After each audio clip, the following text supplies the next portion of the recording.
Right, good afternoon, everybody. Many thanks for joining this afternoon's webinar. Just going to give it 30 more seconds for anyone else to join, for anyone who's running a little bit late, and then we will kick things off. Thank you very much.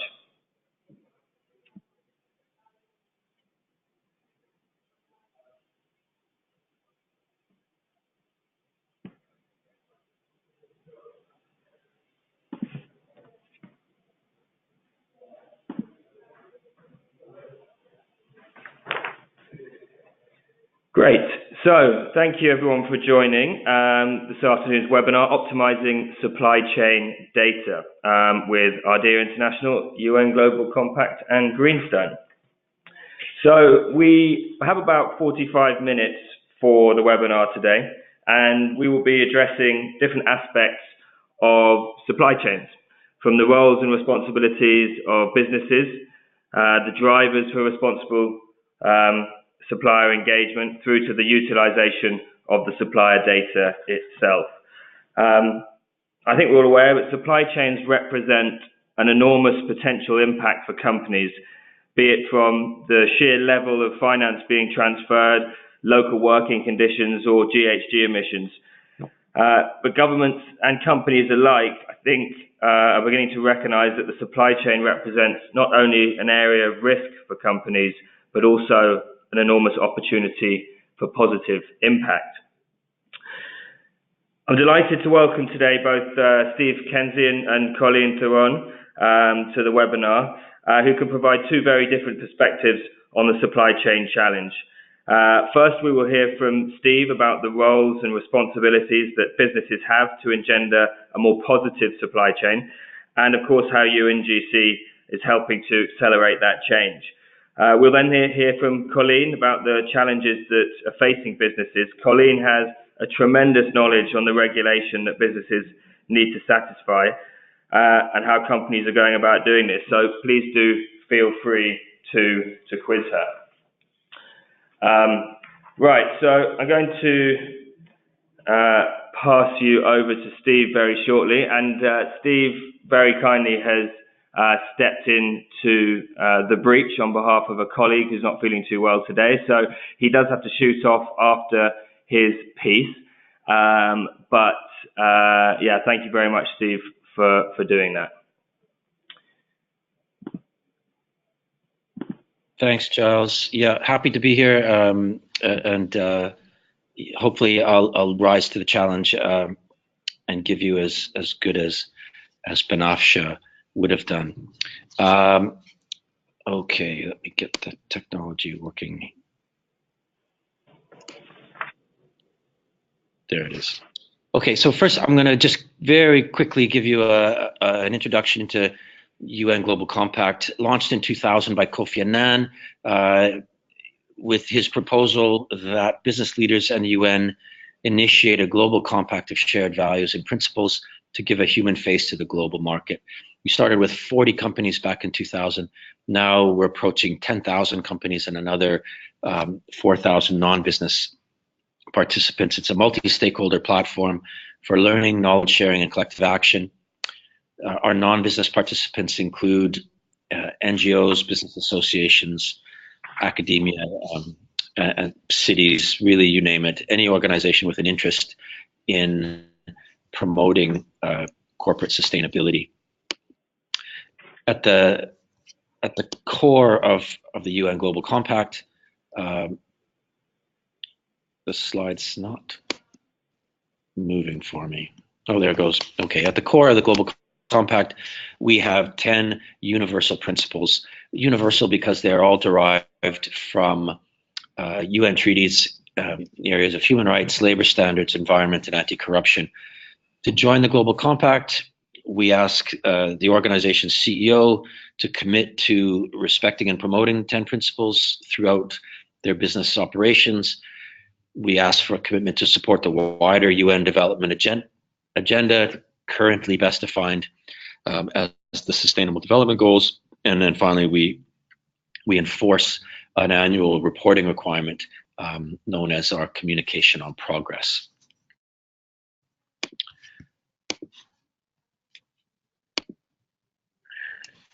as I said, we have these numbers are a little bit out of date now, so we're moving up. The key thing to note in the context of supply chains is that Global Compact's perhaps our greatest strength is that we have 71 local networks in countries around the world. So I look after the UK network, but in most key sourcing countries, China, India, Bangladesh, Vietnam, Brazil, we have strong Global Compact networks where it's possible that your suppliers are engaging, or if not, this may be a useful platform for you to talk to your suppliers about sustainability issues. Within Global Compact, we have a number of work streams, and certainly one of the most important ones at the moment is supply chain sustainability. Goal 8 in the SDGs talks about decent work in global supply chains, and that's an area that we're taking very seriously. On the slide you see shows some of our various projects that are going on around the world and tries to demonstrate that linkage between our 10 principles and the Sustainable Development Goals. I've been assuming that everybody knows about the Sustainable Development Goals. In case you don't, passed in 2015, basically it is a roadmap for the world to achieve the future we want. 17 goals, 169 targets that address everything from poverty through to environmental issues, peace and prosperity. It's comprehensive, and I dare say getting a tremendous amount of momentum.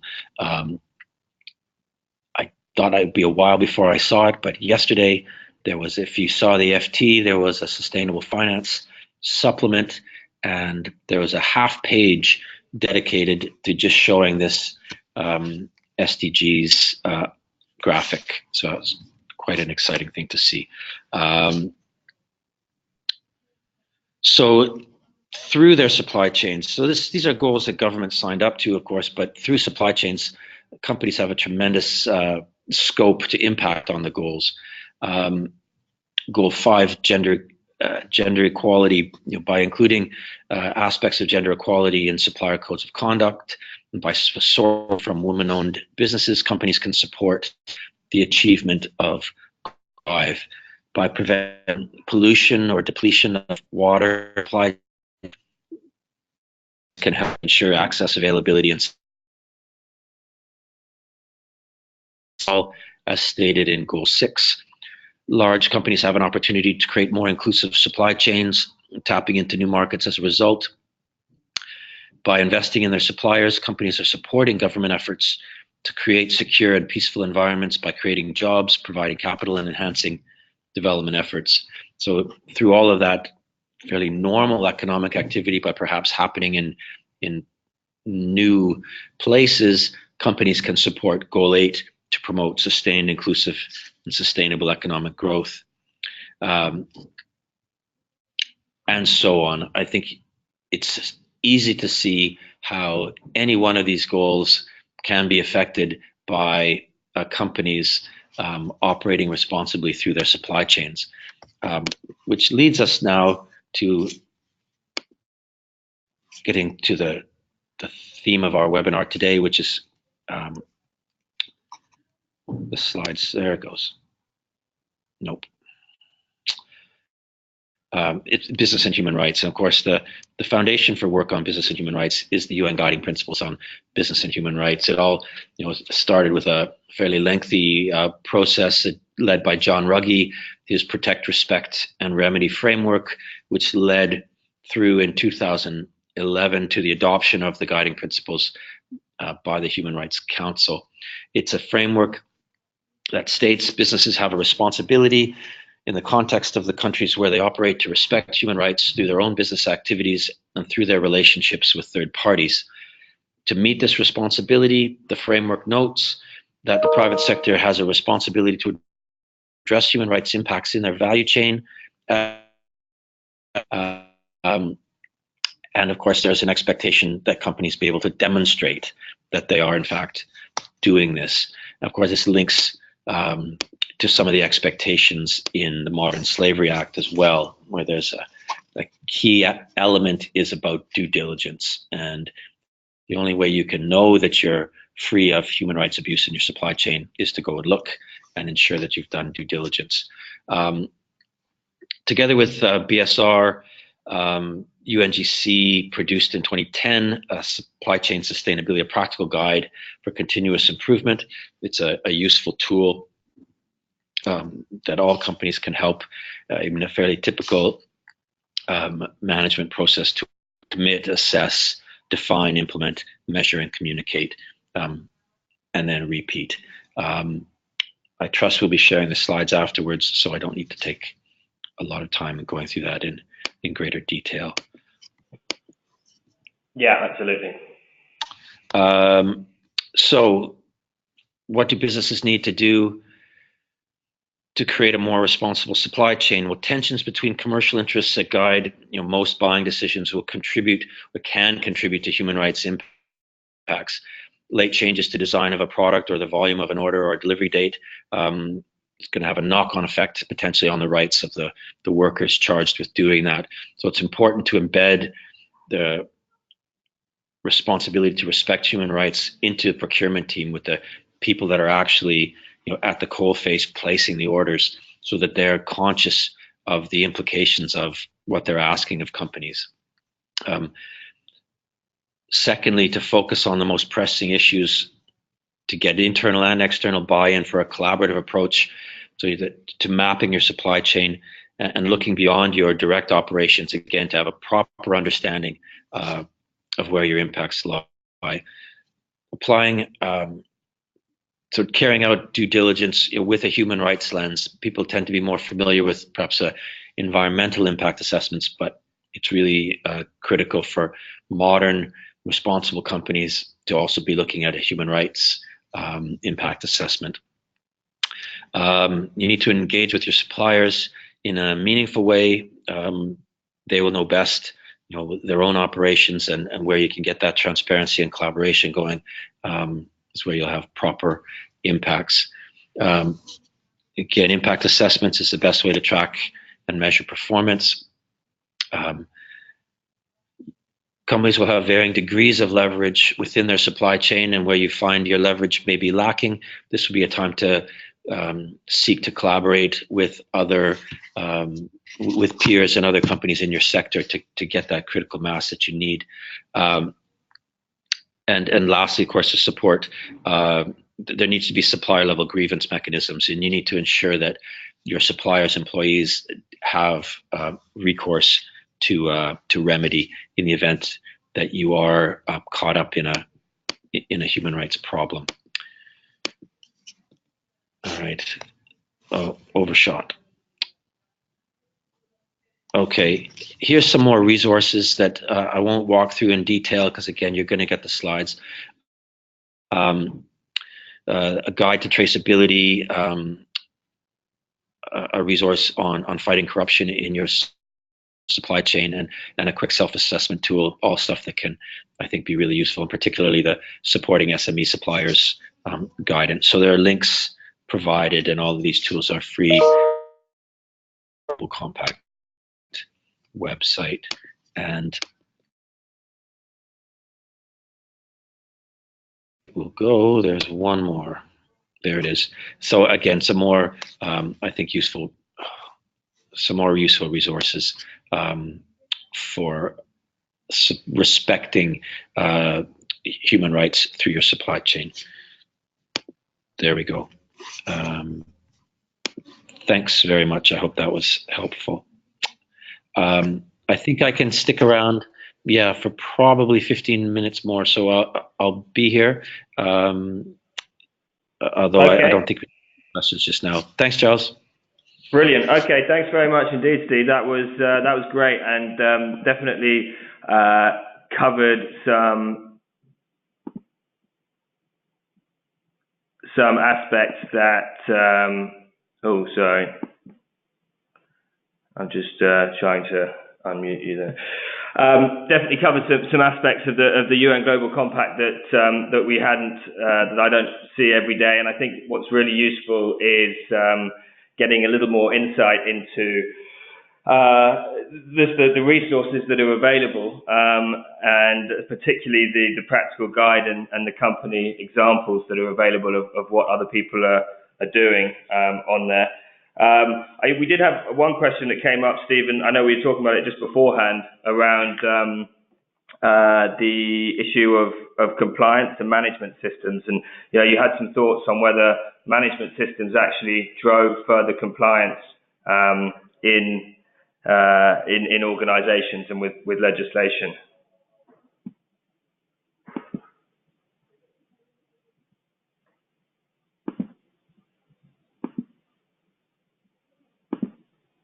You still there, Steve? No. Okay. All right. Well, what we'll do is I'll pass you on to Colleen. So, Colleen, are you there? Yeah, I'm here. Can you hear me? Yeah, wonderful. I can hear you. I can hear you loud and clear. So, yeah, Colleen, feel free to take it away. Okay, brilliant. Thanks, Giles. Thanks so much for inviting me to do this webinar with you and Steve today. It's always good to pick up on issues around responsible business. So for those of you who haven't met me, my name is Colleen Theron. I'm a tri-qualified lawyer and founder of Ardea International. We're a specialist sustainability, business and human rights consultancy with expertise on modern slavery. And we work across different sectors, helping businesses to develop their policies and their due diligence procedures. And we do a lot of training, both online and bespoke. So just leading on from where Steve left off, also if I can get this to work. Giles, it's not moving for me. Can you move? There we go. Yeah, thanks. So one of the things, or the thing that I was asked to discuss this afternoon in the context of responsible supply chains was what's really driving changes in business behavior, and particularly looking at some of the legislation challenges and some of the broader challenges. And I think for those of you who have been or are involved in this agenda, you will realize that the growth and in regulation has been quite prolific around transparency requirements and disclosure requirements. And we are also seeing this shift in the expectation of how businesses should be more responsible. And that is being driven by this legislation asking businesses to be more transparent in their disclosures on environmental and human rights issues. But it's not just the regulation that's changing this landscape. It's aligned to that. Companies wanting to protect their reputation, understanding that they need to get a hold of how they manage risk, and that is business risk as well as human rights risk. And there is a slight difference in the way that should be dealt with in companies. And alongside that is obviously the push for business to be more profitable, but consumers wanting to pay less, so the costs of businesses are often squeezed, and all of this impacts on how they manage their supply chains. And I think there are two things that are also driving this change is what's beginning to happen around ESG, environmental social governance, and what investors are requiring. And we are beginning to have some really interesting conversations with insurance providers around human rights and modern slavery risk. So moving on to the next slide. Again, there we go, just a bit slow.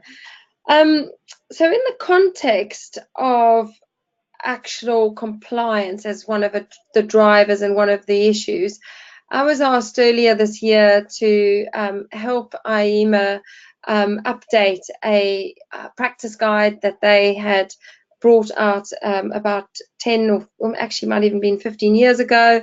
And we, I helped working with Mark Jordan. We worked on this guide, which we published in September called Managing Compliance with Environmental Law and Human Rights Laws in Organizations. And why I've just highlighted this, and of course this guide is available on the IEMA website, is why I've highlighted this is that when we ran surveys and workshops in preparation of drafting the content in this guide, we realized that many companies are grappling with how they obtain data in their supply chain, how they even identify laws that apply to them, and further than that, how they should be engaging with stakeholders and reporting on these issues. And all of this is going to mean that companies have greater challenges in how they really manage their own organizations and their supply chain risk. And looking at the kind of trends that are arising in relation to the regulation that we're seeing being passed, both on the environmental side and on the human rights side, is that the growing body of laws are requiring companies to do more than just simply provide a statement, either in a report or on their website.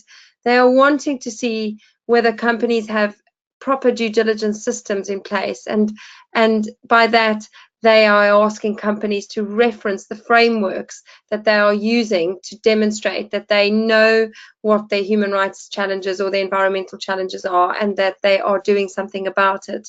And some of the examples I've put on the slides, you may be familiar with. Some of them are coming into being in the EU. Conflict minerals regs are coming in 2020. But the EU non-financial reporting directive is, of course, already transposed into UK legislation. And we've seen last week that the Australian Senate has passed the Modern Slavery Bill.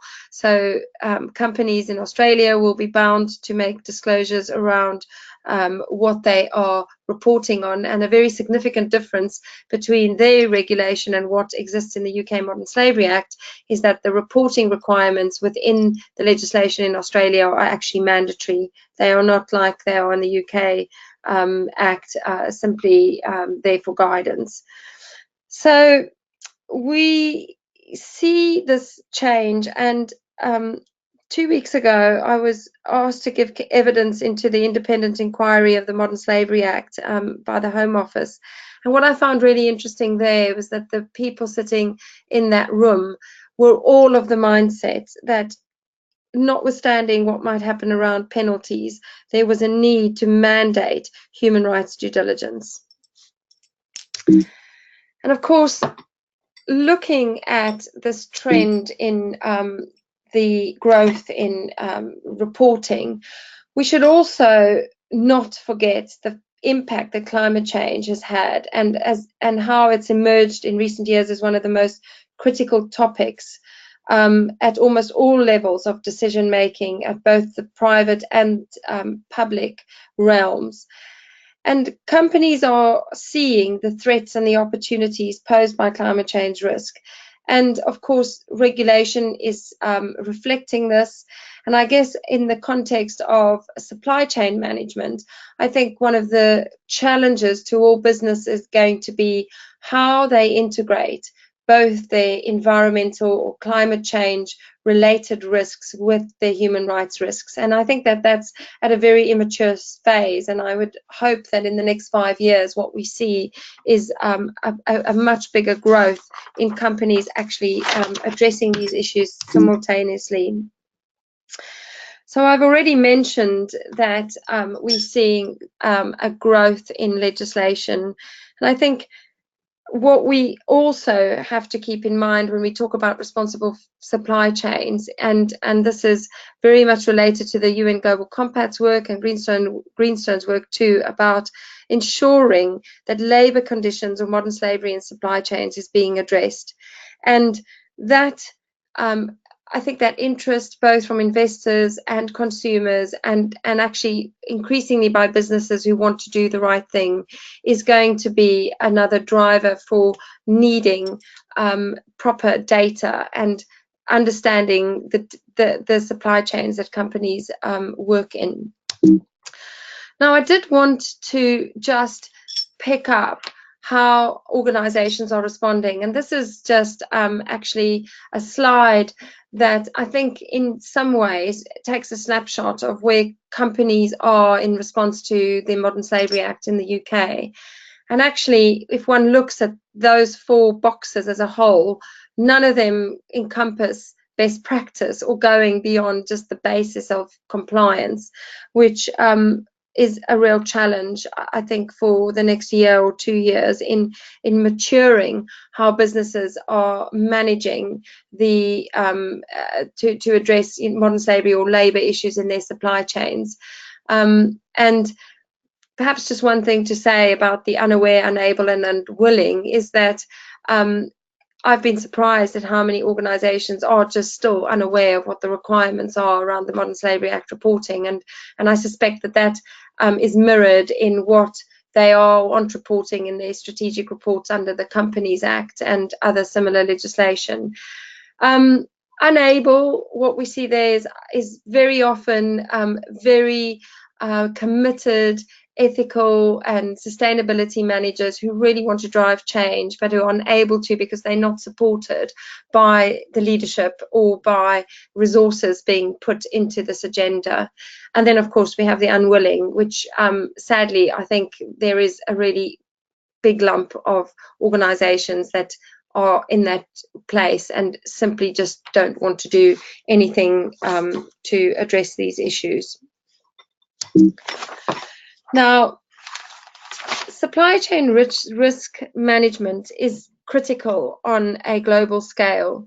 And I thought that these 4 points that were highlighted in an EcoVadis report was really useful to understanding why we are seeing that many of companies are really not addressing supply chain risks properly, and what kind of impact that's possibly having across the board. And so lack of resources, lack of time, lack of immediacy, lack of cohesion, that is what we hear over and over with those organizations that are falling into the perhaps unable box, where they'd like to do something but they can't, or because they don't have the means to tackle these issues.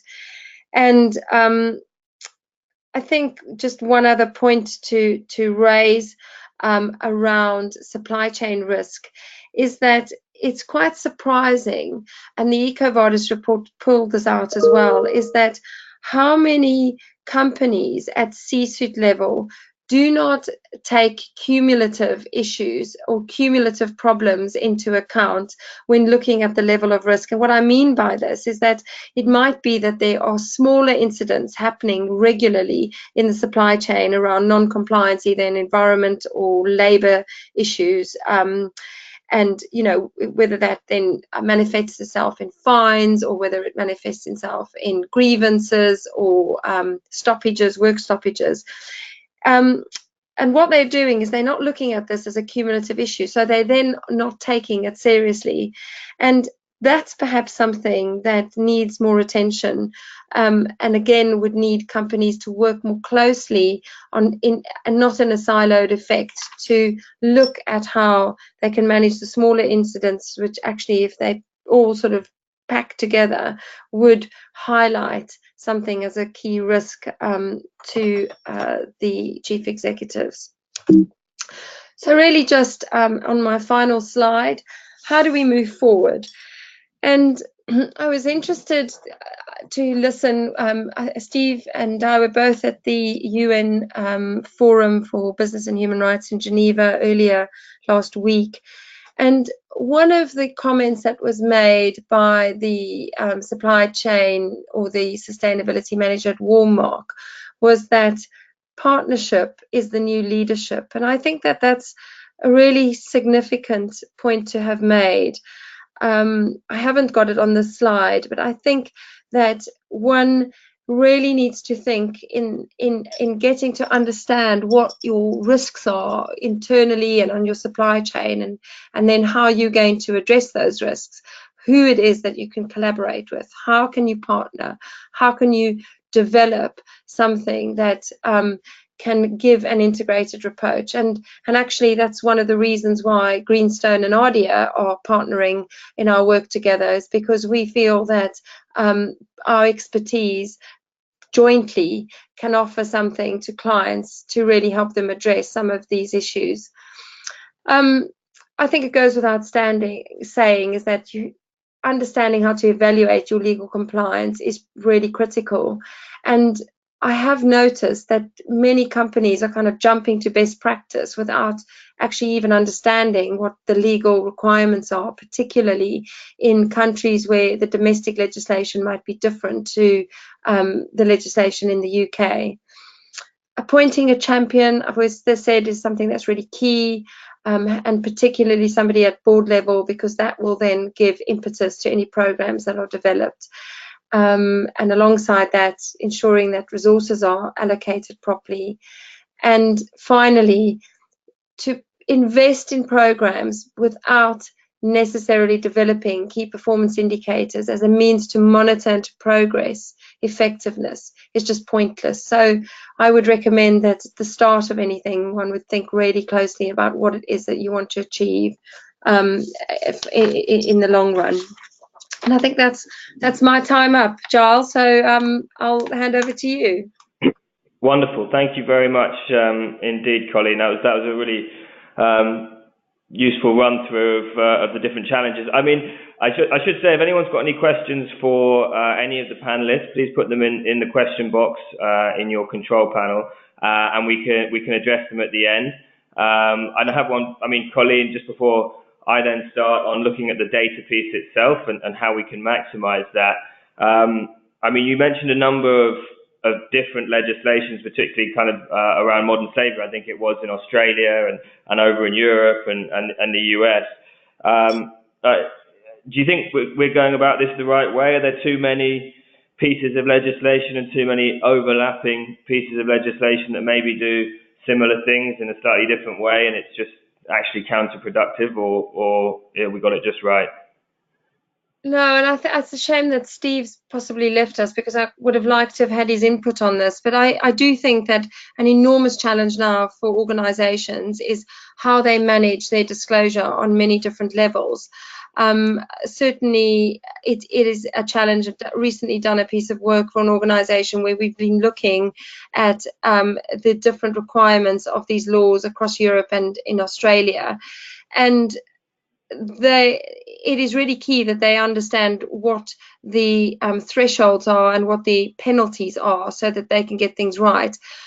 I think possibly that those organizations that are tackling due diligence in a really sort of process-driven way, and also looking at their policies at a broader framework level to ensure that they encompass best practice, won't have as many challenges as those that are just going to do everything on a dispirited and reactive manner. My sense is that perhaps there will be, in not now, but years to come, some conversations around whether or not the laws have to be aligned, really. Yeah, so it's a little bit like the sustainability report or non-financial reporting space. Everyone, all these frameworks have proliferated, and then we're coming back to an environment where people want to consolidate them, exactly. So that it's a little bit easier to tackle. Okay, well, great. Well, if there's any other questions for Colleen, please stick them in the box, and we can run through them at the end. Hopefully, we'll have a couple of minutes to do that. What we're going to spend a few minutes on now is just the supply chain data piece. So this is really where Greenstone comes in, and at Greenstone we work to enable companies to manage their suppliers more holistically and hopefully effectively through our supplier portal solution. And the key to all of this work is that clients are looking to embed more robust and sustainable supplier management processes that are fit for purpose in today's world. And I think Colleen succinctly put or highlighted how that world is changing and how the different expectations and responsibilities are being placed at the doors of companies. So yeah, it's a world of expectation, increased regulation, and increasing action when it comes to the supply chain. So as we said before, suppliers represent a risk, but also an opportunity to your business. So this maturity model here, produced by EY, I think just kind of helps illustrate how companies are operationalizing sustainability. And it's a useful checklist for organizations looking to understand where they are now, but also where they actually want to get to. And do you want to be a leader in this by engaging your supply chain and embedding better practices throughout it? Or where do you want to be? What suits you as a business? So when we work with new clients, it's important to understand where they are on this. And today, I'm just going to share with you a few points that come out of that work that we do. That hopefully some takeaways for everyone. So I'll run through these in relatively high level. We've got 10 points to get through, but creating a base level of compliance. So what do we mean by this?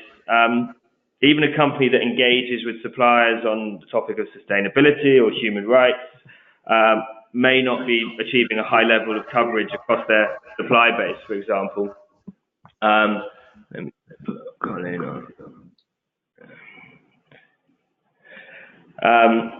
They might not be achieving high coverage, so creating a basic level of compliance means that you have a uniform bottom line. And yes, it can be improved upon in terms of performance, and we shall look at that in due course, but it gives you a tool to engage larger numbers of suppliers and simple methods to track. Sorry, I'll just put Colleen on mute there. There we go. That's better. So the second point, building sustainability into procurement processes. So it's all very well having a code of conduct or an annual questionnaire or software system in place, but these things can't be applied or collected on an ad hoc basis.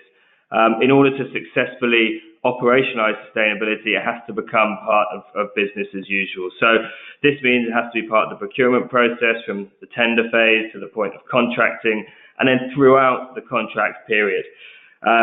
So this also means recording and tracking KPIs both within your own procurement or purchasing function, and this can be or should be alongside the traditional metrics such as price and quality, but also tracking the KPIs for the suppliers as well.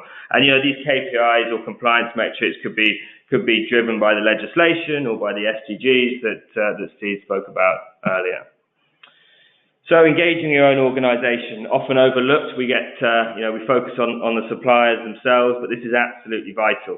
And it's almost pointless to engage your suppliers unless you've engaged your own organisation first. So it's one of the biggest cliches out there, I'm sure, but you do need top-level buy-in. Changing the way that you manage your suppliers, it can be, depending on your organisation, can be a pretty big project, and certainly one that involves many different areas of the business. So having a lack of senior buy-in certainly limits your ability to drive change. So as well as buy into the project, you also need to ensure that you've engaged the correct areas of the business. So it's natural that procurement have a role to play. They're an outward-looking area of the business, but it's also very likely that the main demand for the data that you're gathering will sit in different areas entirely. And Colleen mentioned silos before. That's what we're trying to avoid. So, there could be requirements for supplier data and sustainability, risk and legal, anywhere really. So fourth, ensuring effective supplier engagement and relevant data gathering. So unless you have an effective way of then engaging the suppliers, you're not going to achieve the coverage that you require. So any process for providing information needs to be as straightforward as possible for a supplier and should also only be done once. So, I mean, at one point in time, not multiple areas of the business engaging suppliers in different ways.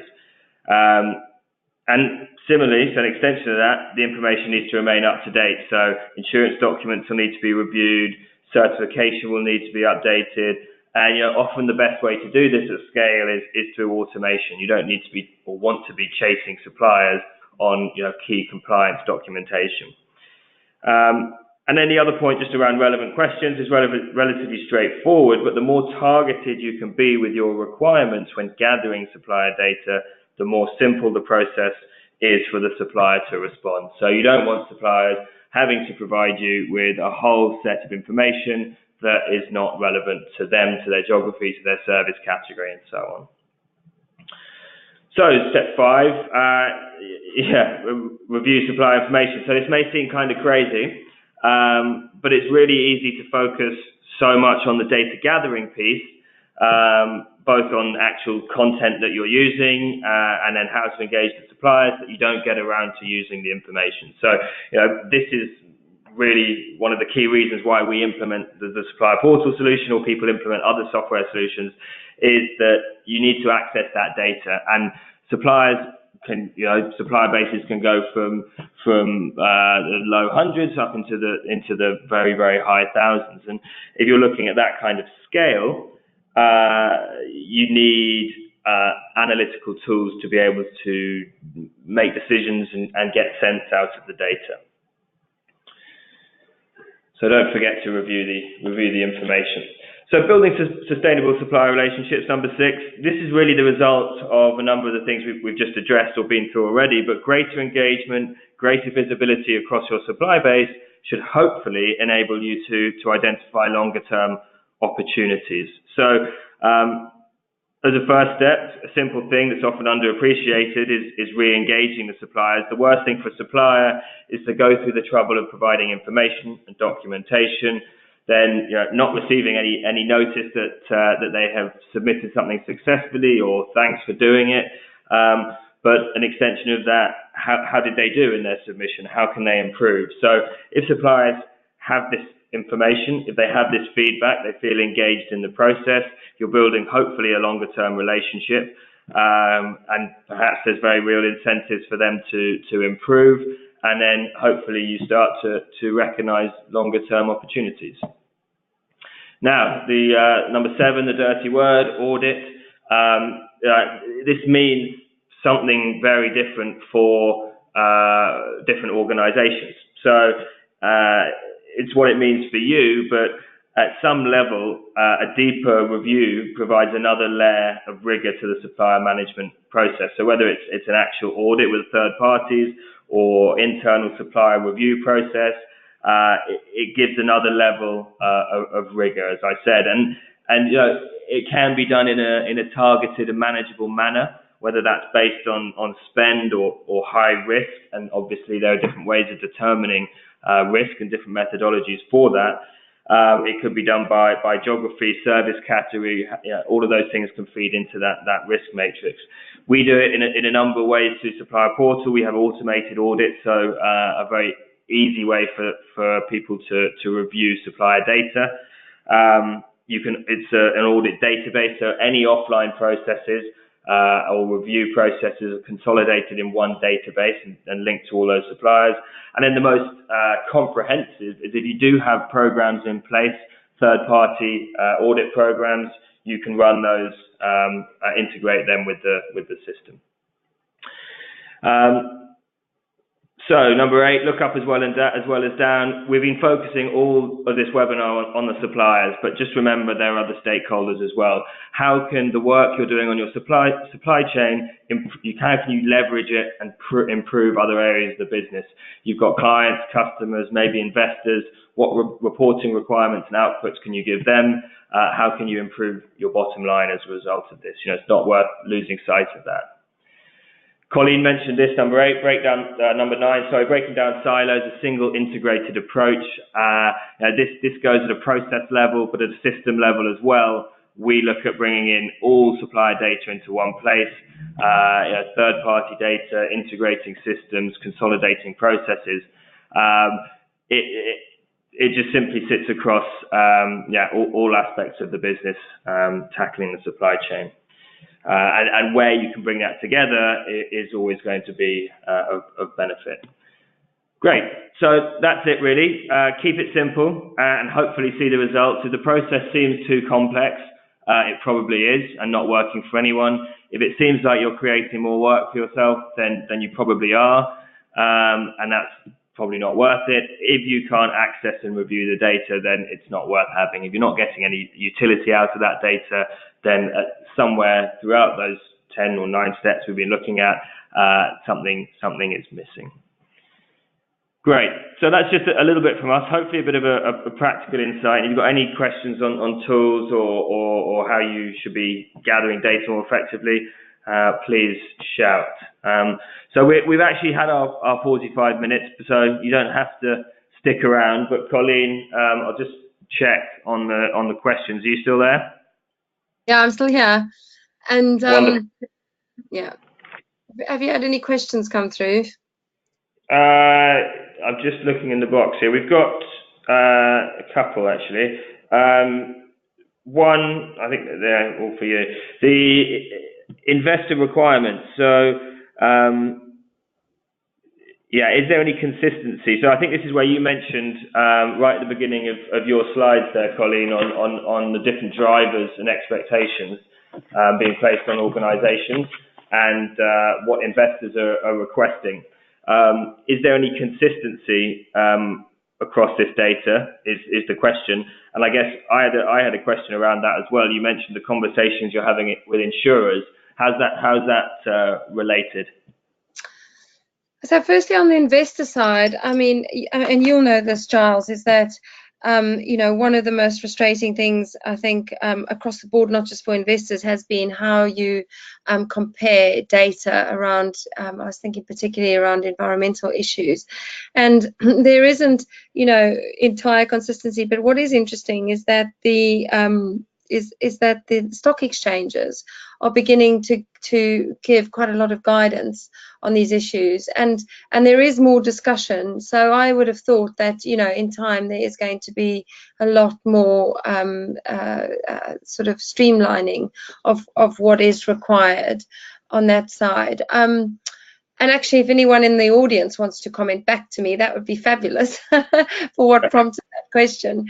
And I think just in terms of insurance, one of the things we noticed, or I worked with when I was working as an environmental lawyer in the city, is that insurance around environmental issues became bespoke when people started really understanding the depth of the issues around contaminated land and how that impacted on cost and insurance premiums, and that still exists, and I think it's a much more mature market, but certainly there is very little understanding or actually filtering through on how risk improvement programs around modern slavery and human rights should be taken into account with insurers. And we're working with a program called HELP, which is run by Integro, which is to help organizations to mitigate their risk around human rights and modern slavery issues by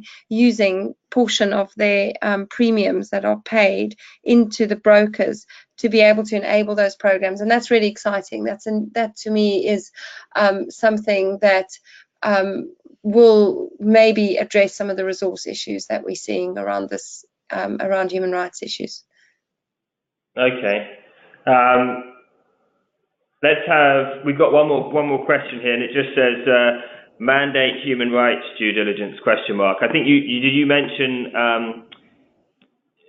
the conversation around mandate. Was it mandating human rights due diligence you're talking about, or you phrased it slightly differently? Yeah. So what is meant by that is that the law will state that you have to have a due diligence process in place to manage your human rights impacts, and that's come through in the French law, and it's also prevalent in the EU reporting directive. And so that is what's being pushed by people who are frustrated with the complacency around the Modern Slavery Act, is that they're saying the government needs to mandate that. So if you are in breach of that, then there has to be a penalty.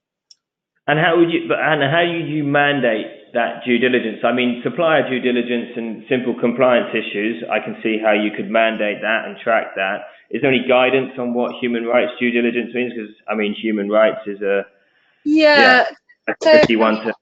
Going back to what Steve said, the UN guiding principles are really the framework that is used and companies fall back on in terms of what's required to demonstrate that they are managing their human rights impacts. So the mandatory bit will be around your disclosure, what you are doing and how you're doing it, and then the guidance and how the framework and what you do around all your processes will align themselves to good practice and the current frameworks, which are the UNGPs.